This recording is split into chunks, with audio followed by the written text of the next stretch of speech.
Yes. Okay, good. So Totally. you really seem cool. You seem super cool. And if anybody does grab your ass, they come up in here, just tell them, seriously, most guys will listen. Just say, dude, hands off. If that guy won't listen, come and get me and I'll make sure that son of a bitch gets out of here. You know what's up, Mom? That's our DJ, Mao Mao. So, last thing, totally last thing, Yeah. is that the music, when Momo kicks it into high gear, is gonna get a little bit loud in here. So, your customer's gonna have a hard time hearing you. So you may want to. What?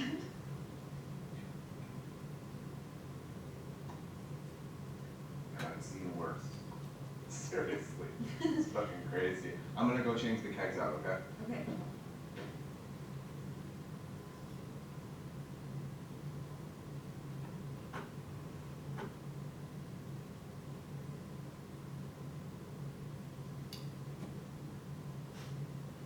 That is the micro element of sexual assault, sexual harassment. What are your thoughts? I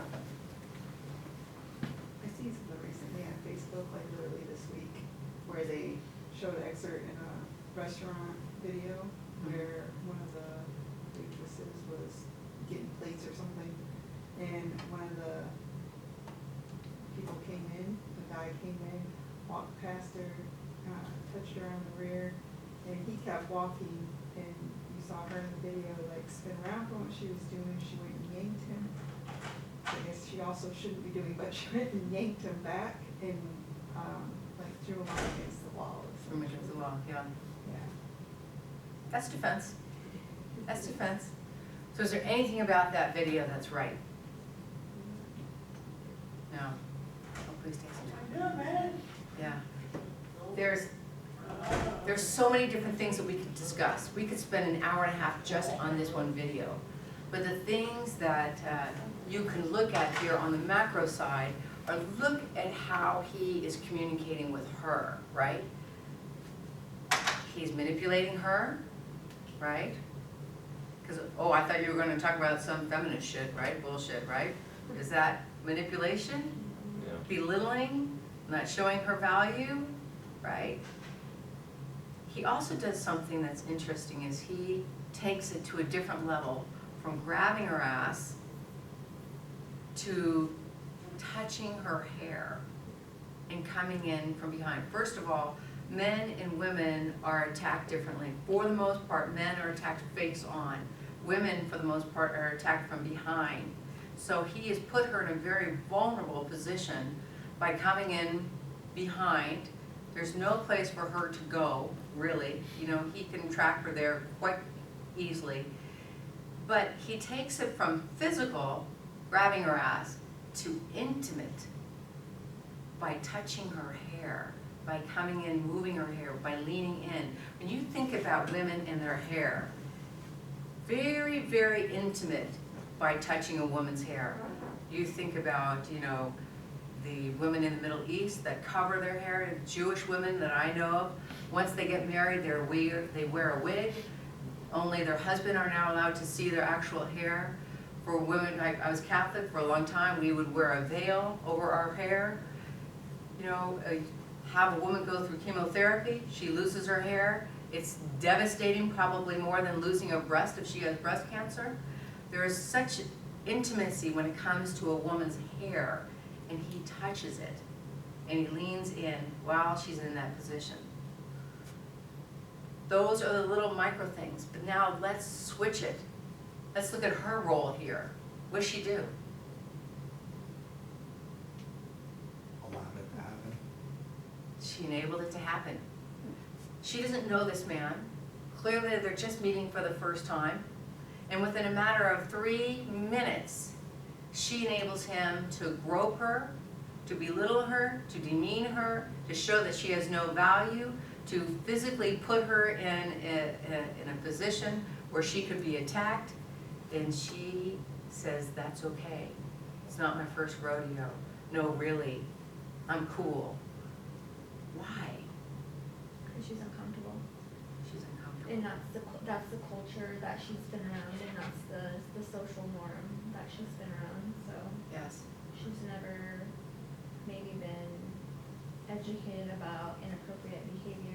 or how to approach the inappropriate behavior if somebody ever approached her that way. Yes. So when I speak about wishing somebody had taught me to be raped, this is what I'm talking about.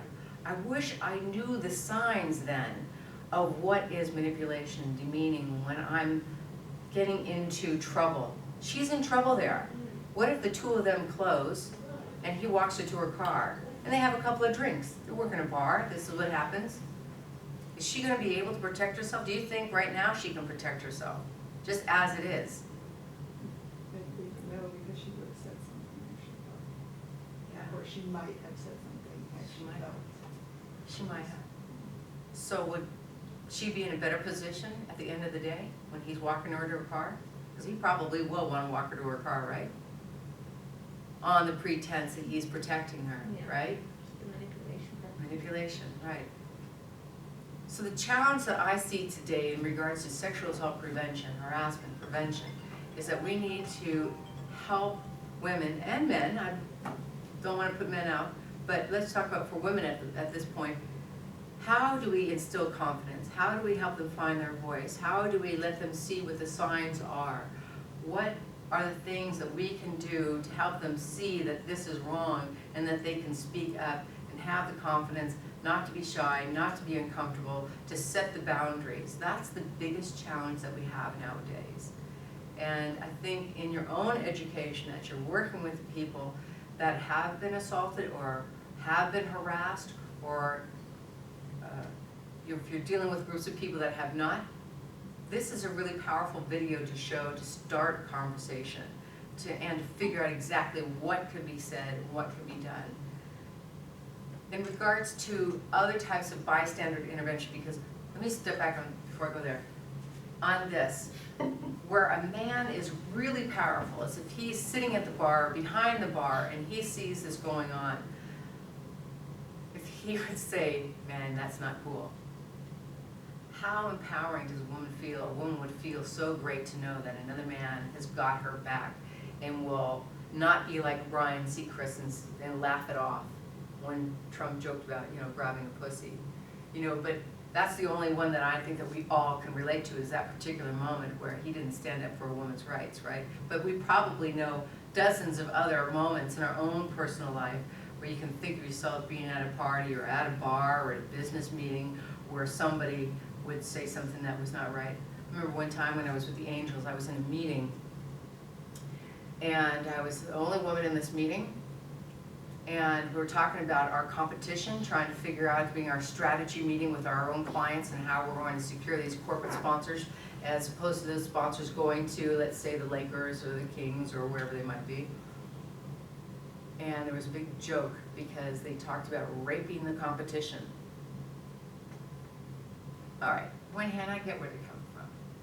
But on the other hand, no, I don't. As the only woman, as also the only woman that was raped in this room that I know of, I don't know if the other men's experiences, it would have been so wonderful if one of the men in that room would have said, that's really not cool to joke about that. Instead of me having to do it, which I did, and I got reprimanded for later. But if there's so many subtle ways you men have power to do something on such a micro level, that you could say things and do things that will really give women confidence to speak out her own mind and to let her know that you have their back. So when I think about my own experience of being raped and somebody walking in and having this bystander come in, watch it, and do nothing, my thought is that I think, I'm going to play devil's advocate here. I think that this person who walked in looked at what happened and thought, oh, we're having sex. And on a very natural, instinctive level, today, when we think about sex with people, for the most part, it is on that level of, oh, they're having sex. I shouldn't have seen that. I didn't mean to see that. That's a private moment that's going on between two people. I'm going to walk away and do nothing, right? That's what I'm thinking was going on in his mind. But when you think about this, this is where I want people, if they walk in on a situation and they see people supposedly having an intimate private moment, I want people to take just 5 seconds, 3 seconds, look at what's happening and take an assessment of it. Where is the situation? Is it behind the bar? Is it in a bed? Is the door open as mine was? Is it in the dumpster area? Is it in the closet? Where is it? What's happening? Does that seem like a moment where two people are going to be intimate with one another? Does that seem logical? That's the first thing that I want people to do when they happen to walk in. The second thing I want them to do is to then focus on the woman. Because if it is intimate and it is private, it's going to be a beautiful moment for them, right? I mean, I'm not going to go into a lot of details. I'm going to believe everyone in here has had some great sex in their life. So we don't need to go into a lot of details, but let's just talk about some very basic stuff. And that is, if they're intimate and they're good with it and it's consensual and they're trying to satisfy, her arms are wrapped around his, there's going to be some noise going on, there's going to be this moment where they're kind of be in their own world.